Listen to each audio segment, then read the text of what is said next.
Thank you for joining us now. Let's take a look at the top stories now. Charles Fakroha, iBrandTV analyst, joins us virtually now. Thank you for joining us, Charles. Interesting time for federal government. Can you hear me? Yes, so thank you for having me. Yeah, thank you. So interesting time for federal government as the value-added tax, company income tax revenue rise to about 25% to 3.5 trillion naira in 9 months. Talk to us about this. Yes, again, you see that we will not say the government is just relaxing. We can see the increase in that aspect of their revenue. This is what we have been saying. If you want to move the economy forward, you need to look at other areas of revenue generation. So we can see the value-added tax being increased now as a result of proper collection and, of course, some bit of transparency. I mean, I know that the federal government has, they've been talking about. Can you hear me? Yes, I can hear you. Okay.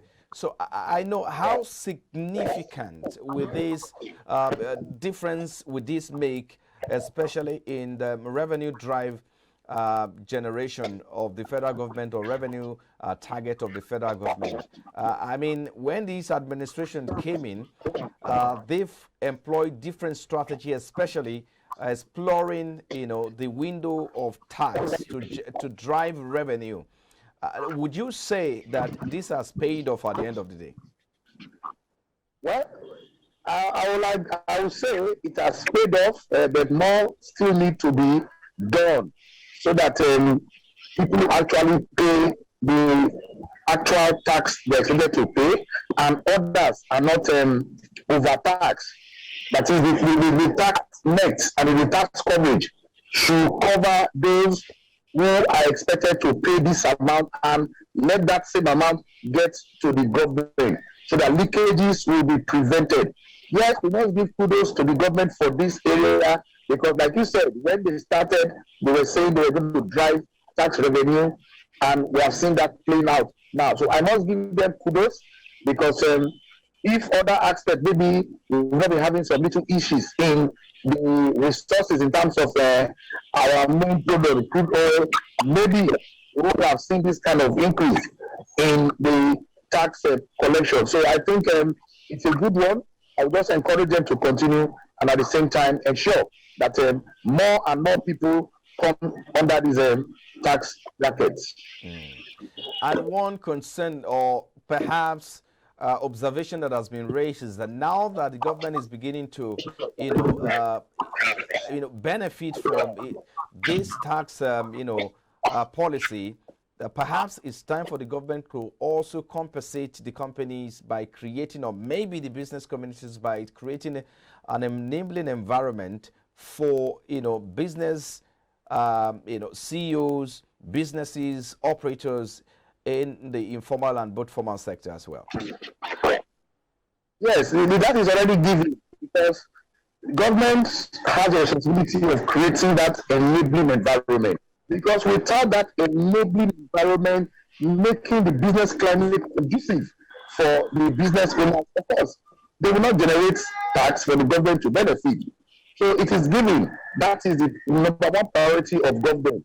Ensure that the businesses operate in a safe, sound environment in terms of power, in terms of security, and in terms of other friendly government business policies that will encourage not only the domestic investors now and domestic companies, but companies outside the country.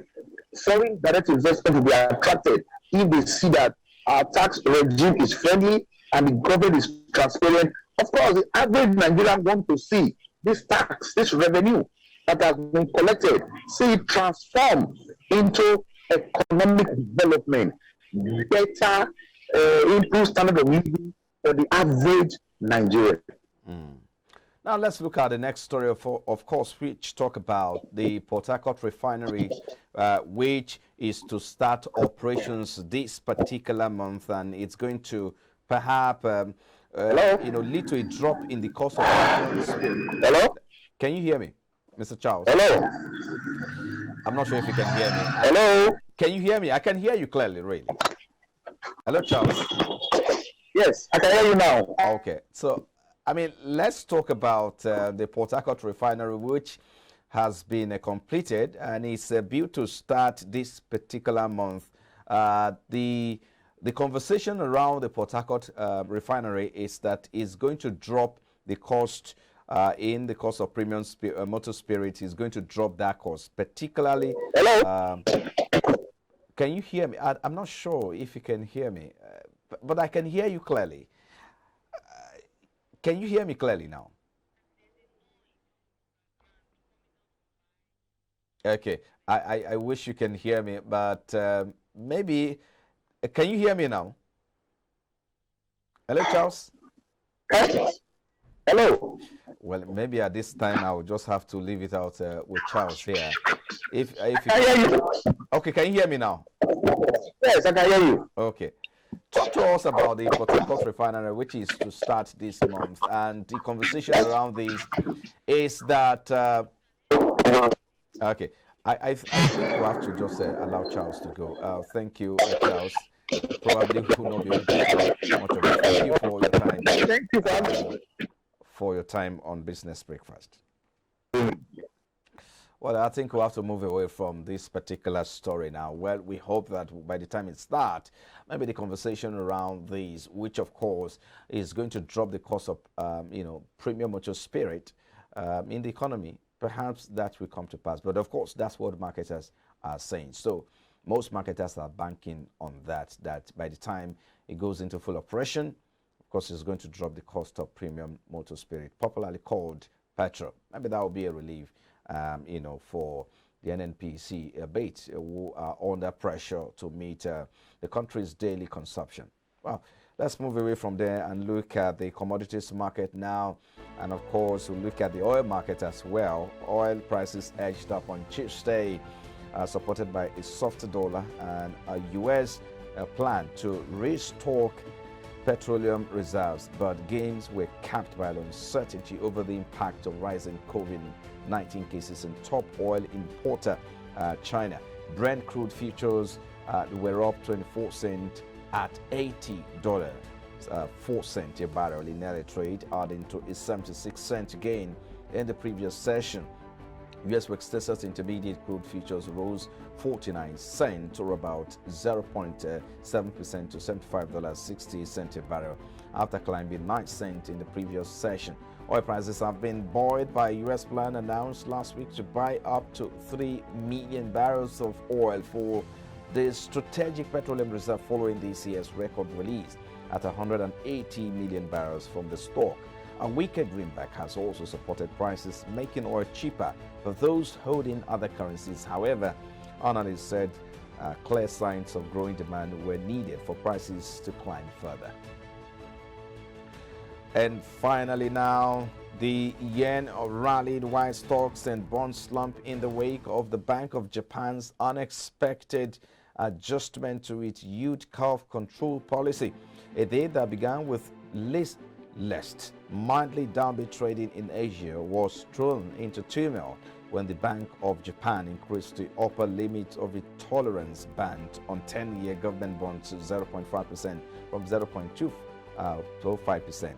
The Japanese currency, which has been appreciating since late October, surged almost 3% versus the dollar to the strongest level since mid-August. U.S. and European equity futures slumped and Asian stocks extended declines, with a gauge of regional shares headed for a fourth straight decline. Japan's 10-year yield, which had moved at a glacial pace in recent years under the way of the Bank of Japan's regime, surged more than 20 basis points to the highest since 2015.